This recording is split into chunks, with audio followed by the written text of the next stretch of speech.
Bon, à titre personnel, moi je suis rentré dans ce monde dans les années 70, alors que donc il y avait déjà une bonne dizaine d'années d'existence, même plutôt une quinzaine d'années d'existence de ces CHU, donc alors qu'ils étaient déjà actifs et organisés. Moi, ce que je retiens, c'est malgré tout que ça a permis que la pratique de la médecine, et en l'occurrence pour moi de la chirurgie, se fasse dans un contexte qui, d'évidence, se préoccupait aussi de progrès des connaissances et d'amélioration des capacités diagnostiques, thérapeutiques. Donc, en gros, il y avait à la fois la dimension médicale, classique, de prise en charge du malade, d'ardente obligation vis-à-vis de lui, et en même temps un objectif je dirais, de progrès qui s'organisait autour de la recherche clinique, de la recherche parfois en laboratoire d'ailleurs, qui allait souvent avec. Et c'est vrai que cette sorte de complémentarité, je crois, a été un élément extrêmement positif. Alors, c'est vrai que je crois que personne n'attend véritablement cette espèce de triple mission remplie de façon, disons, bien répartie entre les trois secteurs. Je crois que tout le monde admet bien qu'on puisse,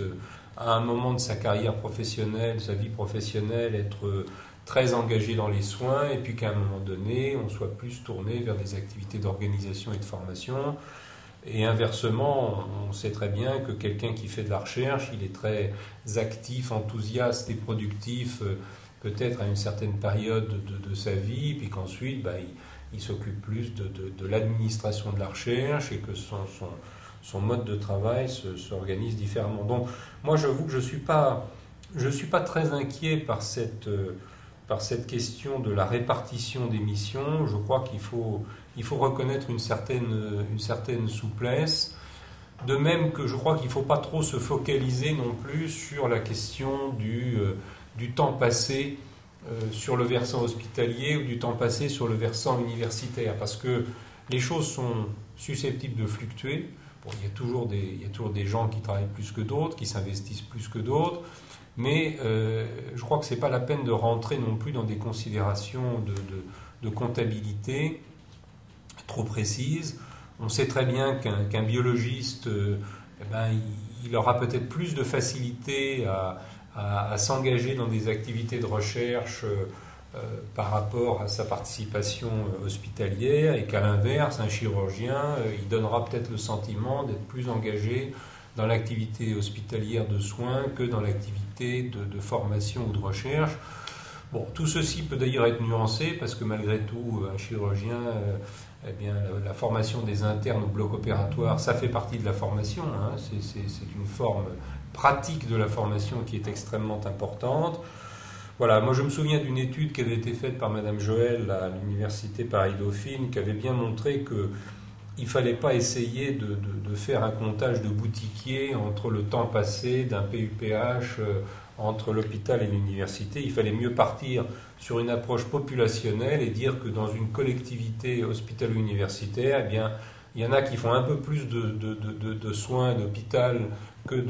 d'université, et inversement, il y en a qui ont un tropisme universitaire de formation et de recherche plus important que leur activité hospitalière, et que les choses doivent se voir de façon un peu plus globale. Alors, moi, il y a un point en revanche qui me tient à cœur sur la dimension hospitalo-universitaire, c'est que je crois que en fait, la dimension universitaire n'a jamais été considérée pendant ces 50 années de façon suffisamment globale. Et au bout du compte, l'hôpital croit connaître l'université, mais il ne la connaît pas. Il ne la connaît pas parce que je crois qu'il y a eu, et je pense personnellement que ça a été un travers de cette évolution, un travers de ce dispositif, c'est que l'accent a trop été mis entre le lien entre la faculté de médecine et l'hôpital, et pas assez entre l'université et l'hôpital. C'est-à-dire comme si la faculté de médecine finalement avait fait un peu écran entre l'hôpital et son université. Les médecins d'ailleurs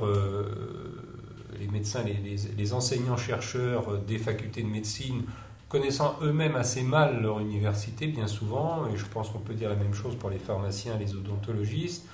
et je crois que ça a privé l'hôpital d'un enracinement beaucoup plus solide dans l'université, et en particulier dans ce qui est, à mon avis, bien sûr avec des variations suivant les universités, mais qui est une source, qui pourrait être une source très importante de connexion pour l'hôpital, que ce soit avec les UFR en matière de sciences, que ce soit dans le domaine du droit, que ce soit dans le domaine des sciences humaines et sociales. Je pense que l'hôpital a souffert d'être finalement un peu coupé des autres disciplines que les disciplines, entre guillemets, santé. Et d'ailleurs, on le voit par exemple autour d'un sujet comme la psychologie, finalement, la présence des psychologues dans l'hôpital, qui pourrait être absolument capitale, elle s'est finalement assez peu développée parce que les liens entre l'hôpital et les UFR de psycho ont été assez peu développés. Donc, si vous voulez, moi je crois que dans l'avenir, et c'est ce que j'avais en tout cas beaucoup essayé de promouvoir lorsque j'étais à la direction de la politique médicale de l'assistance publique hôpitaux de Paris, c'était vraiment de refonder le lien hospitalo-universitaire dans une approche beaucoup plus largement universitaire et non pas uniquement centrée sur la faculté de médecine, de pharmacie ou d'odontologie. D'ailleurs, ce qui était tout à fait symptomatique, c'est que la convention entre l'assistance publique hôpitaux de Paris et les universités parisiennes, il y a encore 3-4 ans, était inexistante. Ça tenait en une demi-page et encore à peine. Et je crois qu'il y a eu depuis des progrès qui ont été faits, que ce soit avec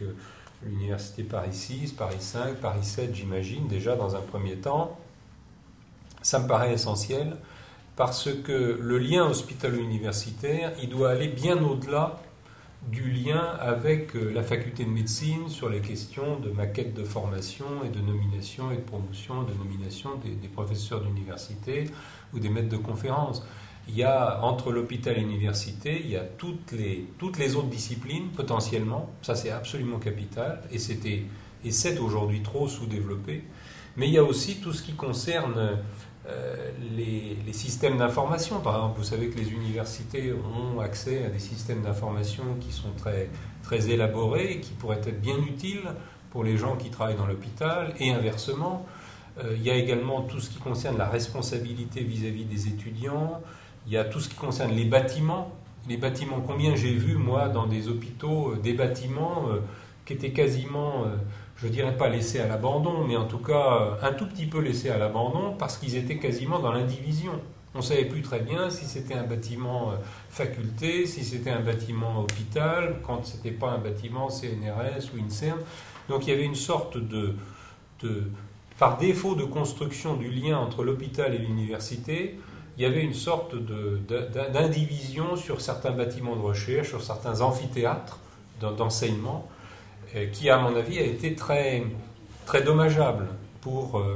finalement pour la communauté hospitalo-universitaire, parce que finalement, on ne s'était pas suffisamment penché sur qui fait quoi, qui doit faire quoi, qui est responsable de ci, qui est responsable de ça. Donc moi, ce que j'espère, c'est que l'avenir du lien hospitalo-universitaire se fasse beaucoup plus entre l'hôpital et l'université en tant qu'entité, je dirais, autonome, morale, etc., sans bien sûr minimiser les liens qu'il doit y avoir avec les facultés de médecine, de pharmacie ou d'odontologie, mais comme un sous-ensemble de l'université, centré sur certains aspects, mais n'étant pas capable d'avoir une vision globale sur l'ensemble du champ.